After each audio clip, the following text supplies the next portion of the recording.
Look out, Obi-Wan. After 23 years, Jango Fett Slave 1 is taken to the skies. I cannot believe it's been 23 years. Has it been 23 years? It's either 22 or 23 years. When did Star Wars Episode 2 come out? You're supposed to be the Star Wars history buff. I don't know. It was like 2002. Okay, so we're going to say 23 years. I am stoked.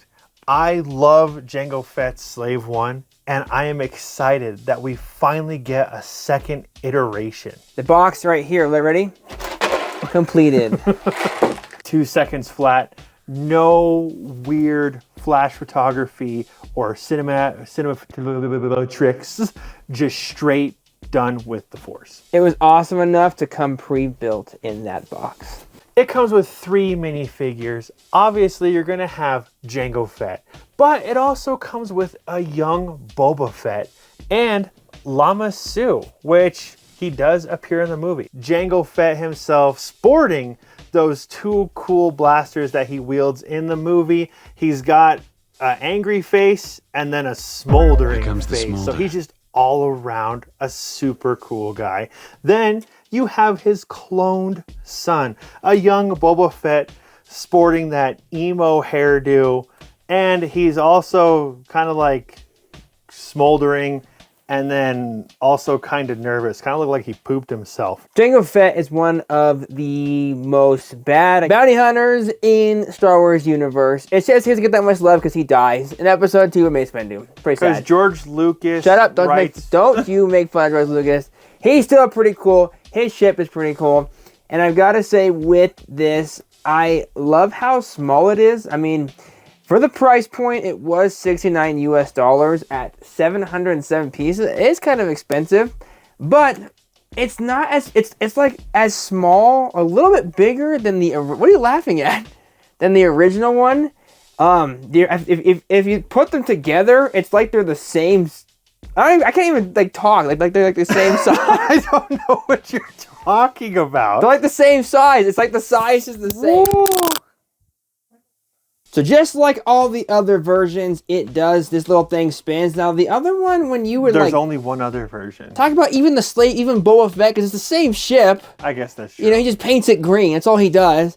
So the other ones, when you would lift it, it would do the little tilt thing like this. You know, like you would, and the seat would move and stuff. Yeah. This one, it doesn't. You kind of have to move it yourself. It's kind of weird. And then the one thing that I didn't like about the cockpit and about the newer Star Wars Legos, they don't really care about the opening and the gaps of the ships. Nothing's sealed, so like that kind of sucks. The space is getting inside. I don't like that. I kind of like the older sets, like the X-Wings, when the stuff would close down, it would be a secure lock. Not like that, but I understand because all the pieces that you got to use, so maybe, you know, like, I guess. Well, I mean, it's a lot more updated, a lot more streamlined. So, I mean, I guess it makes sense, but I kind of agree with that. I guess it makes sense. The only thing I also hate about these Legos, especially for Jango Fett, we haven't seen him in such a long time. They give us sticker pieces on the very top and the middle. I don't think there should be stickers. There should definitely be painted pieces to make that, you know, like his... I want to say Slave 1, but we can't really, you know, it's not really Slave 1 anymore. I've been saying it wrong the but whole technically time. It's Jango Fett's Starship.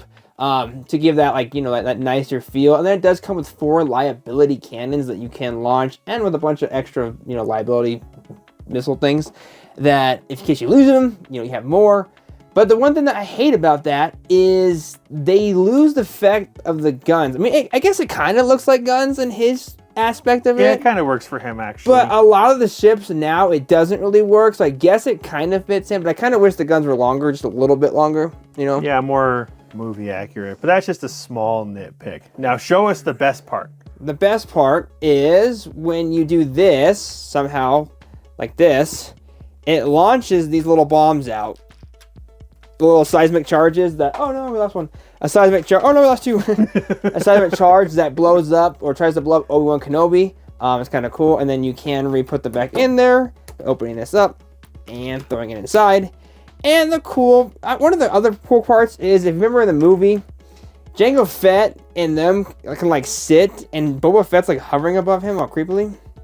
He can actually do that in this ship. He can stand up all creepy, and you can also sit him down, so they both fit inside there. He kind of like looks Well, I mean, not with the gun. Well, no, but I'm just saying in general. That's kind of what it looks like. So they both do fit inside the cockpit, which is pretty cool. A nice touch. So the little stand that it comes with is a dual function. It could be a little speeder with a little crate in it that doesn't really have much in it. You can put thermal detonators in there or whatnot. But if you also lift it up and you put it just right, it actually acts as a stand for the Jango Fett Starship.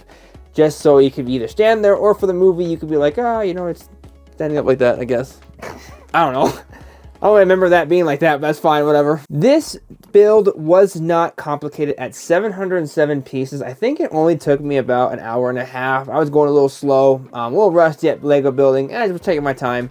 But it wasn't complex. I really didn't make that many mistakes. I think I made one mistake, which is pretty good. So overall, very easy for any or newer or whatever experienced amateur or experienced Lego people that can like this Lego set or whatever they want to call it. I don't even know what I'm talking about anymore. Casual, whatever it is. I give it a 4 out of 5. Did you do 3 fingers? I did. At $69.95, $70, Crazy Ducks. I'm gonna give this a score out of 2 out of 5 with 3 minifigs for only 1 Starship. That's a 3-to-1 ratio. But we have seen some of these minifigs before. I don't think we've seen Llama Sue before. Have we seen Llama Sue before? I'm pretty sure once or twice, yes. Have we? Pretty sure, yes. Okay, quote him on that, not me. I do like the figs. I'm gonna give it a 3 out of 5. But 3 out of 5, they're still rare figs. For the playability aspect of it, it's not really much to play with except for the little seismic charges and the little movie thingamabobs and the live loader cannons. There's not really a battle you can do. It's kind of a standalone set. It has to have other, sets involved to do stuff with it. So it's cool to look at. It's cool to look at. It is small, so you can put it in better mocks if that makes sense, or whatever you want to do and play with it. So I will give it a 3 out of 5 for playability just for that reason. So overall, it's gonna break the bank if you buy it now. You're gonna have to wait for this to go on a deep discount unless you absolutely have to have it. Although it is a very cool piece to add to any collection, so I do recommend it at some point.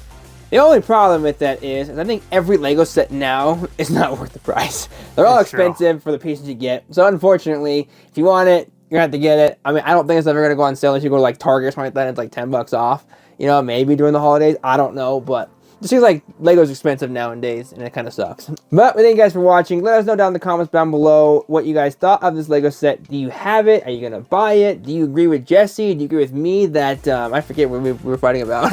Whatever we were fighting about, do you agree? Until then, we'll see you next time.